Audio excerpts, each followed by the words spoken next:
Bismillahirrahmanirrahim. Assalamualaikum warahmatullahi wabarakatuh. Hari ini percobaan terakhir guys, saya akan jelaskan terkait teorinya percobaan yang keenam yaitu kalorimeter. Jadi ada set alat kalorimeter di lab. Itu kita punya kalorimeter, kubus materi, ada kita juga butuh gelas kimia, tali nilon, pembakar spiritus, kaki 3, kasa, termometer. Untuk yang dari IPA mungkin sudah pernah lihat beberapa ya terkait alat-alat ini. Kalau mungkin dari jurusan yang lain ada hal baru ya terkait alat-alat ini. Jadi kalorimeter tuh kayak gini. Bentar. Ini yang ada di gambar 1. Ini set set alatnya yang A. Kalau praktikumnya nanti seperti ini gambarannya. Ada ini yang digantung itu ada apa namanya termometer. Nanti ada air yang di bawahnya dibakar pakai api, ada kaki 3 ini. Terus yang B-nya ini kalorimeter. Ini gambaran alat kalorimeter.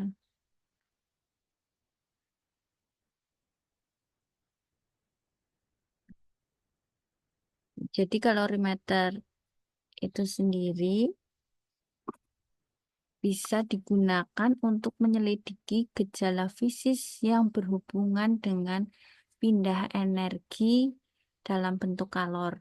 Kalorimeter itu bahannya aluminium, kemudian luarnya itu ada plastik ya, ditutup plastik. Aluminiumnya itu kayak gelas gitu, terus ditutup plastik, terus atasnya tertutup, ditutup, dalamnya bisa berisi udara, ruang berisi udara bisa nanti dimasukkan air ataupun bahan lain sesuai dengan praktikumnya.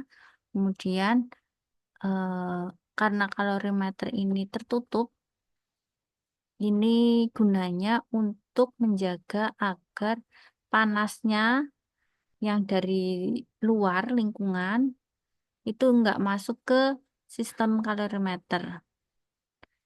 Ataupun sebaliknya, yang dari dalam kalornya supaya tidak bisa keluar. Itu terkait kalorimeter. Fungsi peralatannya seperti itu. Kemudian untuk praktikumnya, percobaannya kalorimeter itu bisa untuk beberapa percobaan ya. Yang pertama untuk percobaan kapasitas kalor kalorimeter. Nah, ini saya jelaskan dulu apa itu kalor. Kalor itu bentuk energi yang berpindah akibat adanya perbedaan suhu. Karena bentuknya itu energi, satuannya itu kalor ataupun joule. Itu satuan internasionalnya. Kalau 1 kalori 4,2 joule, 1 joule 0,24 kalori. Kemudian di sini kita juga ada teori terkait asas Black ataupun hukum kekekalan energi. Jadi asas Black itu bisa dinyatakan Q lepas sama dengan min Q terima. Jadi energi itu sifatnya kekal. Ya. Prinsip dari asas Black ini dinyatakan bahwa kalor yang dilepas oleh suatu zat dengan suhu yang lebih tinggi akan sama dengan kalor yang diterima suatu zat yang suhunya lebih rendah. Jadi dengan kata lain energi pindah dari suhu yang tinggi ke suhu yang lebih rendah.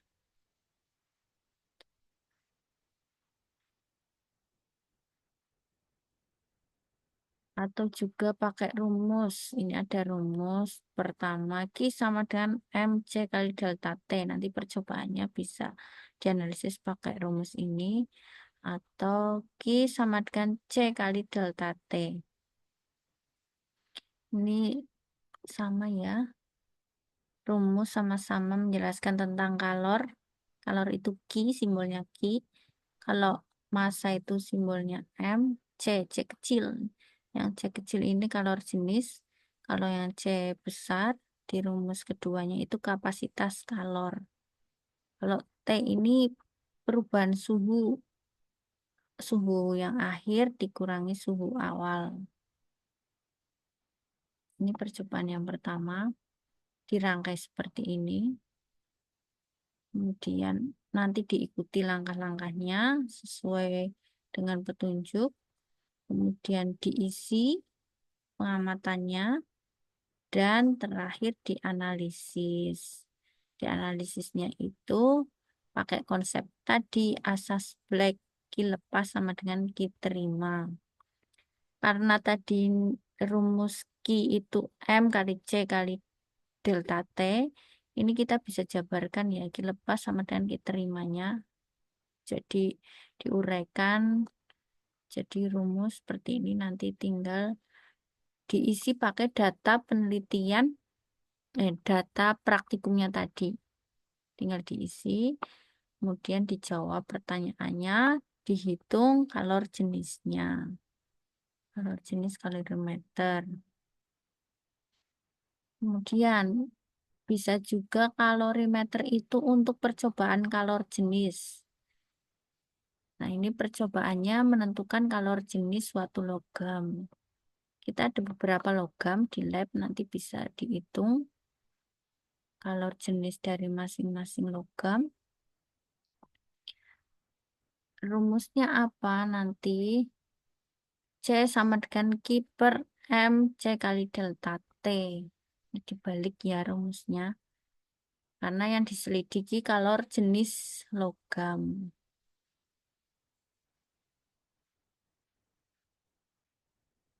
Kemudian nanti diikuti tahapannya ini hampir sama kayak percobaan tadi. Hanya saja tadi kan belum pakai logam. Kalau yang ini percobaan selanjutnya itu kita menggunakan logam kubus.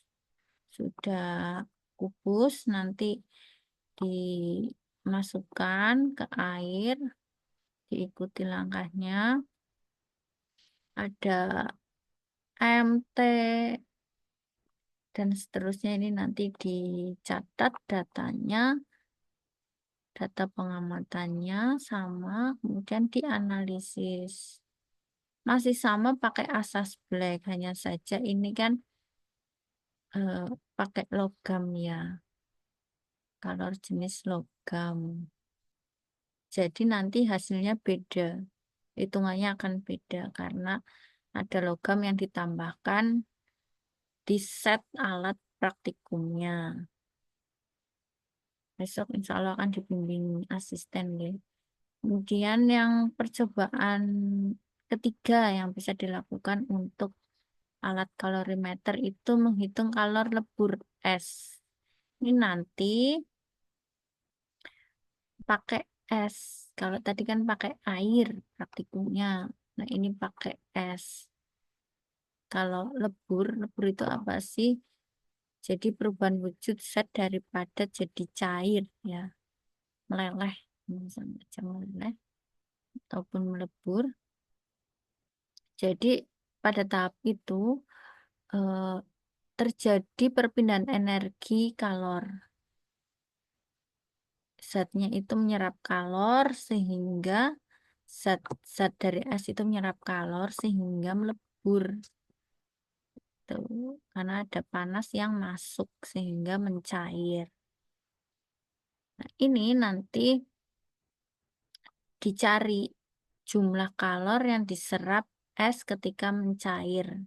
di kalorimeter. Nah, fungsi dari kalorimeter ini untuk melihat suhunya. Ini nanti kan eee, alat bahan yang lain kayak logam, ataupun es, ataupun air dimasukkan ke wadah ini, wadah kalorimeter ataupun alat kalorimeter, kemudian ini ada batang pengaduknya yang kecil. Nah, yang panjang ini termometer, nanti kita lihat suhunya, perubahan suhunya. Jadi membaca suhu, membaca suhu, dan nanti dimasukkan datanya, diikuti langkahnya sama. Kalau yang percobaan ini pakai es dan dianalisis sesuai dengan pertanyaan yang di sini. Dan rumusnya pakai apa? Masih pakai asas Black.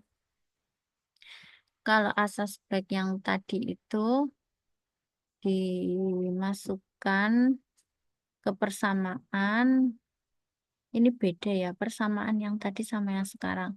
Kalau yang ini ada minus MS kali LS. Ini yang diterimakan ini karena melebur, jadi rumusnya berubah, tapi rumus asalnya masih sama. Menurut asas Black, dilepas sama dengan min kita terima. Ini.